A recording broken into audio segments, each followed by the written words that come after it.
Welcome to this issue of Retirement Crusaders. Today we'll talk about retirement calculators and how to use the right one to get the best and most accurate results. Now, the retirement calculator that most people use are the free ones on the sites of mutual fund companies. For example, so here we are at the site for Vanguard funds. Now, most of these mutual fund companies have these calculators on their site, and they're all pretty much universally terrible. They're simple. They're things like you put in your current age, when you want to retire, how much you make each year, how much your savings, how much you've already saved. Let's put in here $1 million, that you'll need 85% of your current income in retirement, and how much you expect to earn per year. And then you click calculate, and it gives you some kind of simplistic output like, this is how much you have, this is how much you need, and it shows your shortfall. Okay, well, this is simplistic because it's just bad, and it's bad because it's simplistic. So you want to use what's called a Monte Carlo calculator. Much better. This one, there's a free version on the site portfoliovisualizer.com. And let's walk through this and see how this works. And you're going to see instantly why it's a much better retirement calculator to use. So it starts off with, it asks you about your portfolio. And it asks you to either enter asset classes, like large U.S. stocks or U.S. bonds or international stocks. So various asset classes. And you would enter them down here. So for example, you'd say, okay, I've got, 30% of my money in U.S. stocks, and I've got, and you could be more specific. Let's change this to large cap. And let's over here just say we've got 30% small cap, and let's say we've got 40% in U.S. bonds. So the typical 60-40 split. So that's what we're going to use. Now, if you wanted to up here, instead of asset classes, you could actually have selected tickers and put in the symbol for each of your stocks and bonds in here and the percentage of your portfolio. So, and in fact, you could go a step further. There's a version of this where you could actually upload your specific portfolio. So I'll show you that a little bit later. So let's go back to the asset classes. Let's put this in again. Let's make this simple. U.S. stock market 60. Let's put in U.S. bonds for 40. Okay, and we'll go forward with that. Next thing, it says how much are we starting with in our retirement portfolio? Cash flows. Now, if you want to, you can, there's a number of choices here. You can say, look, I'm not making any contributions or withdrawals to my retirement assets. Or you could do something like you want to withdraw a fixed percentage. So for example, those people who use the 4% rule, you could put 4% in here. And in fact, you could get very detailed because if you wanted to, you could import a spreadsheet with all your cash flows year by year, how much you'd be adding to your portfolio, how much you'd be taking out. So if you know you have some large withdrawals coming, if you know you want to buy a boat in year 4, you could upload those year by year cash flows into this calculator, which makes it really great. To make sure you get notified of additional educational videos to show you how to have a better retirement, make sure and hit the subscribe button below and the bell icon so that you'll get notified when we post a new video and you log on to YouTube. But for now, let's go with the withdraw fixed percentage periodically. And we'll say 4% annually. Now, obviously, if you wanted to withdraw money monthly, you could change this to monthly. Just remember, you would have to divide this 4% by 12 to make sure it comes out right. So right now, we'll leave this as annually. Simulation period, that's a number of years. Let's just leave it at 30 for right now, which is the typical span of the average retirement. Tax treatment, let's use after tax returns because you'll be paying taxes. Now, just a caution here. The withdrawal percentage here, if you want, say on $1 million, if you want $40,000 to spend, and let's just, for example, assume all of it was in an IRA, you'd really need to take out, say, 5% a year from the IRA in order to get, 4% spendable, right? Or maybe 5.5 or 6%, depending on your tax bracket. So just keep that in mind, that this assumes that we're spending money that's already been taxed after tax returns, and it will take out taxes for any income that's earned on this money. Okay. Investment time horizon, let's just leave this as perpetual. Here we've got to put in our federal income tax rate. Let's put in something typical, not even that much. Typical retiree is probably 22%. Capital gains tax for that person will probably be not more than 15% at most, probably 0% for a lot of people. Dividend tax, let's put in 15. Affordable care, that would only apply to very high income earners. So let's leave that at 0. And let's say your state tax comes to 4% a year. Next, we can select the simulation model here. Now, I'm going to leave it as statistical returns, which means it looks at the history of these asset classes, U.S. stocks and U.S. bonds, and uses the average rate of return with the average standard deviations per year, and then simulates a 30-year period of returns for those asset classes.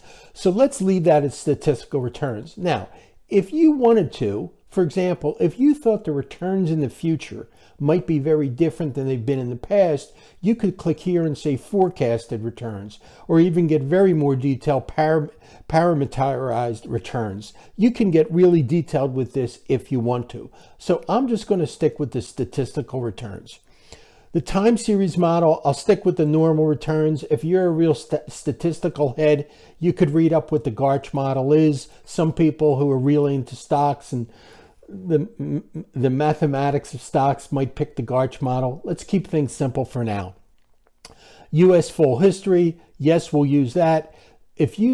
So this question here is, if you thought that things were different, say over the last 20 years, and might be more representative of the future, you could instead of full history, say no, and then it would say, what years do you want to use as the history on which to base forward returns? So you might think, for example, that from 2000 to 2021 is more representative. So let's do that. I'll click no for this, and we'll use these years as more representative of the future. Sequence of returns risks. Now, this is a big issue in retirement planning, which is if you retire and your first few years say 1, 2, and 3, have a declining return in the stock market or negative returns in bonds, that can really, really hurt your retirement. Much more so than if that happens in years 8, 9, and 10 of your retirement. So a lot of times people want to know the worst case. And what you can do here is, where it says sequence of returns, you could actually put in worst 3 years first. So when it looks at the returns of stocks and bonds over this 21-year period, it will tend to put the worst years into the first 3 years of your forecast. So this is kind of cool that you can even do this, because it lets you do a worst case analysis. So for right now, I'll tell you what, let's leave it at no adjustments. We'll assume that the returns will occur pretty much like they have in the past, kind of randomly. All right, inflation model.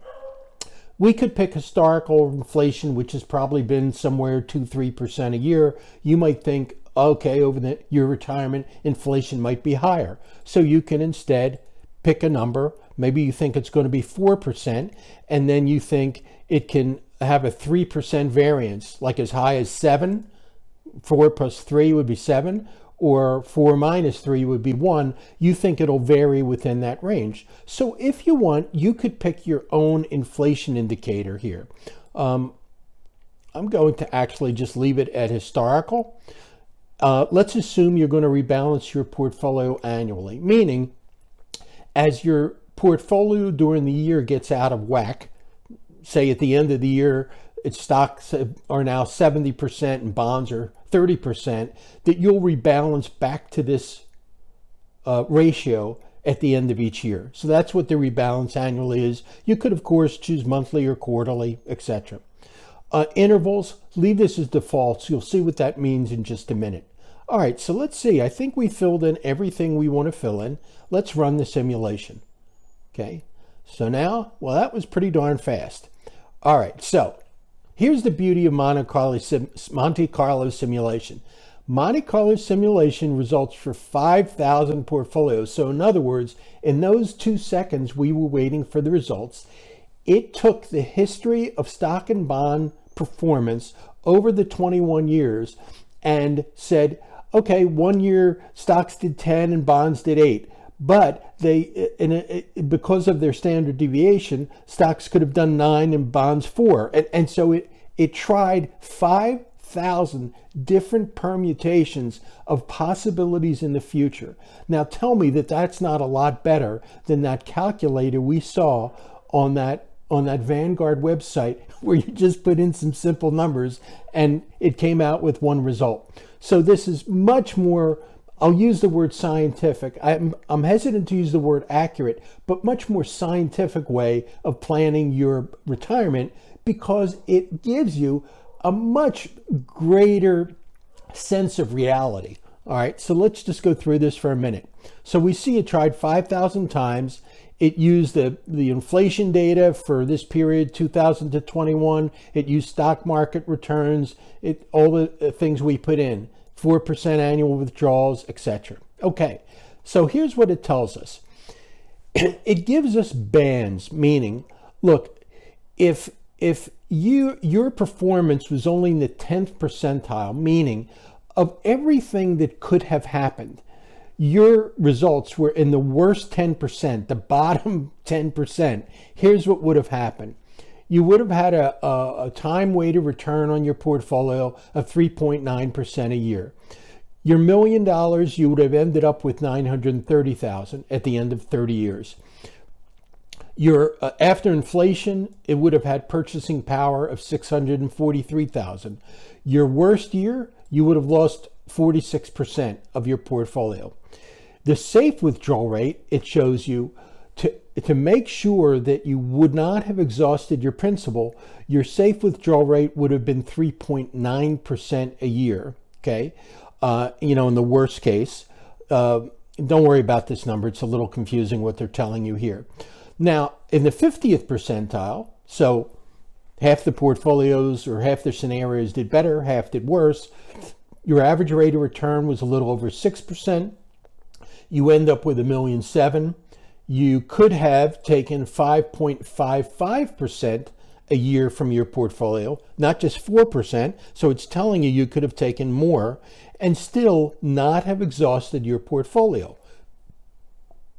Here we can see this visually. So each one of these lines is one of those. We can see the bottom line in purple is the 10th percentile, the worst case. 1 out of 10 portfolios would have done this poorly. And then we can see the top, the 90th percentile shows us the portfolios that would be in the top 10% of performance. So we can see, for example, this portfolio after, let's go to 15 years here. Okay. If you were in the 90th percentile, your million would have already grown to 2 million by the end of 15 years. If you were in the 10th percentile, the worst portfolios, your $1 million would now be to 842,000. And then as we move along here, it shows us, here we are at year 30, and you can see that the worst bottom 10th percentile, you still had $930,000. Okay. So this projection, based on the numbers we put in, this tells you, look, even the worst and the best case, your worst case still leaves you in pretty darn good shape. So that can give you a lot of comfort. Now, obviously, your numbers may not come out this way, but this gives you an idea of the beauty of Monte Carlo simulation is that in 5,000 trials of different possibilities, you get a much more realistic sense of a range of what could happen, best case and worst case. Now let's go down here. These are our simulated withdrawals. We see that in the 10th percentile, the worst case, even though you would have started out withdrawing $40,000 a year, 4% a year, that 4% would have been down to $38,000, out here, at your 30th year. Whereas if your portfolio was in the 90th percentile, your 4% a year would have grown to $139,000. Okay. And now we see the same thing in terms of inflation adjusted. And what we see that the bottom 10th and 25th percentile, also the 50th, on an inflation adjusted basis. See, notice these are all trending down from the zero line, from the 40,000. These are all down. This shows us on an inflation adjusted basis, the average portfolio, the one in the 50th percentile, would not have quite kept pace, because on an inflation adjusted basis, by your 30th year, you would be down to a purchasing power withdrawal of $36,000 per year, rather than the 40,000 you started with. So this does give you a cautionary note that on an inflation adjusted basis, you may not do so well. To make sure you get notified of additional educational videos to show you how to have a better retirement, make sure and hit the subscribe button below and the bell icon so that you'll get notified when we post a new video and you log on to YouTube. As a practical matter, I wouldn't be worried about this if this were my forecast. Here's why. We did another video where we showed that as people get later in their retirement years, say to age 80 and 85, their expenses really start to go down quite a bit. There's less travel, there's less luxury purchases. And so, in fact, in your later retirement years, that 4% that you started with, even if it's down some, should be perfectly okay. And that's why this chart doesn't really concern me. Okay. So this is an idea of what you get when you do a Monte Carlo simulation. Now, you could, of course, go back here and now make changes, and it'll take your changes, and what will it do? It'll run another 5,000 portfolios based on your new changes. So you could do this a number of times and come out with really, really rich results. And this calculator is absolutely free. They do have paid versions. I don't know if you need it. You get some extra things here, customized reports and all kinds of fancy things that you can put in. This may be for some people. What I don't like about this, most software nowadays, they want you to pay over time. They want you to pay for usage. However, I found another Monte Carlo simulation software where you can download, you don't have to pay, you can download it, and that way you don't have to pay each month. I don't know if this one is as powerful, but this is another example. It's probably not the only one. Whether you use this one from Portfolio Visualizer, which I think is perfectly fine, or you try this one that you can download and then you'll have the software yourself and never have to pay for whatever features it offers. Either way, please, please, please use a Monte Carlo simulation software in order to plan your retirement, and stay away from those ridiculous and really poor calculators that you find on mutual fund websites and other sites where it's sloppily put together and shouldn't really be used by anyone. See you next time on Retirement Crusaders.